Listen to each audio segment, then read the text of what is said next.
গুৱাহাটী ইউনিভাৰ্চিটিত জোনাকী film festival চলি আছে আজি দ্বিতীয় দিনৰ দৃশ্য আহক অকণমান দেখাও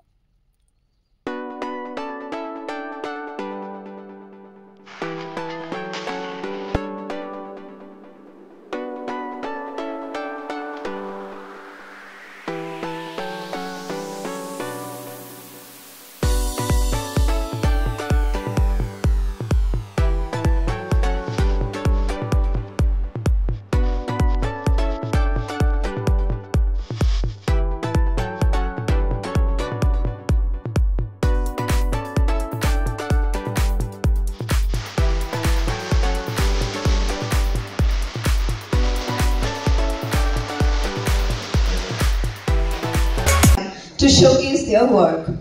The festival is not only screening films but also fostering discussions, workshops, interactions with renowned filmmakers and critics.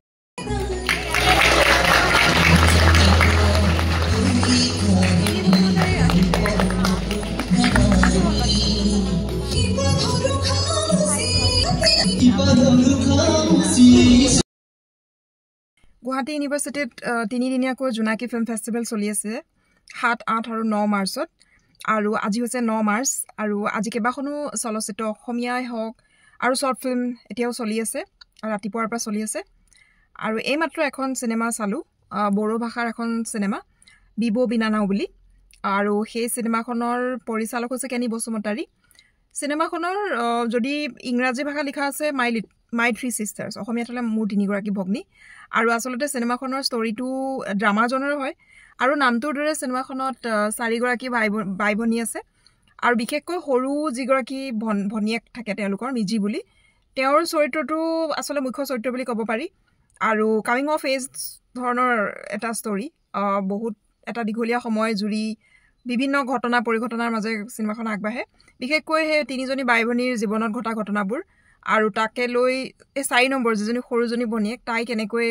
মানে বাকি তিনিজনী বাই ভনীৰ জীৱনত ঘটা ঘটনাবোৰক তাই কেনেকৈ হেণ্ডেল কৰে হেতু আৰু প্ৰথমৰ সিনৰ পৰাই গোটেই চিনেমাখনৰ অসমৰ বড়োলেণ্ডৰ একদম ভিতৰুৱা গাঁওখনৰ ষ্টৰি একদম খুব ধুনীয়া প্ৰাকৃতিক নৈসৰ্গিক দৃশ্যৰে আৰম্ভ হৈছে আৰু মই এটা কথা লক্ষ্য কৰিছোঁ যোৱা বছৰ তাৰ আগৰ বছৰ বা যোৱা বছৰ এখন চিনেমা আছিলে জিয়া বুলি এখন অসমীয়া চিনেমা সেইখনো কেনি বসুমতাৰীয়ে পৰিচালনা কৰিছিলে আৰু সেইখন আৰু এইখন এই দুইখনেই কেনি বসুমতাৰী চাগে একমাত্ৰ চিৰিয়াছ জনাৰ চিনেমা কাৰণ বাকী আমি যিমানবোৰ দেখিছোঁ তেওঁৰ পৰিচালনা কৰা চিনেমা সব একশ্যন কমেডি হয় এই দুখন চিৰিয়াছ জনাৰ চিনেমা আৰু দুইখনৰে অলপ কি বুলি কয় এইটো মূল বিষয়টো অকণমান একে তেওঁ যিটো বক্তব্য ৰাখিব বিচাৰিছে দুইখন চিনেমাতে একে অলপ জেণ্ডাৰ ইকুৱেলিটিৰ কথা নাৰীৰ লগত জড়িত বিভিন্ন ইস্যুবোৰ দুইখন চিনেমাতে ডিছকাছ কৰিব বিচৰা হৈছে সেইখনত জিয়া কেৰেক্টাৰটোৰ জৰিয়তে আৰু এইখনত মিজি কেৰেক্টাৰটোৰ জৰিয়তে আৰু ইয়াত মানে কি হয় এইখন চিনেমাত আমি দেখো ন মানে জিয়াখন হৈছে মেট্ৰ'ৰ মানে গুৱাহাটীক পটভূমি হিচাপে লৈ বনোৱা এখন চিনেমা আৰু এইখন হৈছে একেবাৰে বিবো বিনানা হৈছে একেবাৰে অসমৰ বড়োলেণ্ডৰ একদম ভিতৰুৱা গাঁওখনৰ এগৰাকী গাঁৱলীয়া ছোৱালীৰ চৰিত্ৰক লৈ বনোৱা এখন চিনেমা আৰু বিশেষকৈ তাৰ যিবোৰ চিনেমাখন চাই ভাল লাগিছে বিকজ তাৰ চৰিত্ৰবোৰ বড়ো ভাষাত কথা কৈছে আমি যিবোৰ মেইন ষ্ট্ৰীম অসমীয়া চিনেমাত সদায় প্ৰান্তীয় চৰিত্ৰ হিচাপে প্ৰান্তীয় ভাষা হিচাপে বড়ো ভাষা বা বড়ো কেৰেক্টাৰ বা যিকোনো জাতি জনজাতিৰ বাকী একাষৰীয়া কৰি থোৱা দেখোঁ এইখন চিনেমা সেইকাৰণে অলপ ৰিফ্ৰেছিং আৰু এইটো চেন্সৰ পৰা আৰু লগতে যিবোৰ বড়ো মহিলা হয় মানুহ হিচাপে হয়তো বহুতৰে দুগুণ আছে কিন্তু বড়ো মহিলাসকল সাধাৰণতে আচলতে মেণ্টেলি বহুত ষ্ট্ৰং আৰু ইণ্ডিপেণ্ডেণ্ট আৰু বহুত ৰেজিলিয়েণ্ট এটা তেওঁলোকৰ হেৰি এটা আছে নেচাৰ এটা আছে মহিলাসকলৰ যিকোনো ধৰণৰ সমস্যাক সেইটো সৰু ছোৱালীজনীৰ কেৰেক্টাৰটোৰ জৰিয়তে খুব ধুনীয়াকৈ ফুটাই তুলিছে কেনেকৈ কম ভাষাৰে বহুত বেছি পঢ়া শুনা শিক্ষিত নহ'লেও নিজৰ জীৱনৰ অভিজ্ঞতাৰ পৰা কেনেকৈ এজনী ছোৱালীয়ে তেনেকৈ সমাজখনৰ বিভিন্ন ধৰণৰ অসুবিধা ইনজাষ্টিছৰ ফেচ কৰি কেনেকৈ নিজে শক্তিশালী হ'বলৈ শিকে this is a story all about এইটোৱে হৈছে চিনেমাখনৰ ষ্টৰি চিনেমাখনৰ মিউজিক আচলতে এটা বা দুটামান গান আছে সেই দুটা ভাল লাগিছে মণ্টু দেউৰীৰ চাগে মিউজিক চিনেমাখনৰ স্ক্ৰীন প্লে'ৰ ওপৰত মোৰ অলপ ক'ব লগা আছে অভিনয়ৰ কথাটো কোনো ক'বই নোৱাৰি সকলোৰে অভিনয় প্ৰায় ভালেই হৈছে যিকেইগৰাকী মূল চৰিত্ৰত অভিনয় কৰিছে বা যিগৰাকী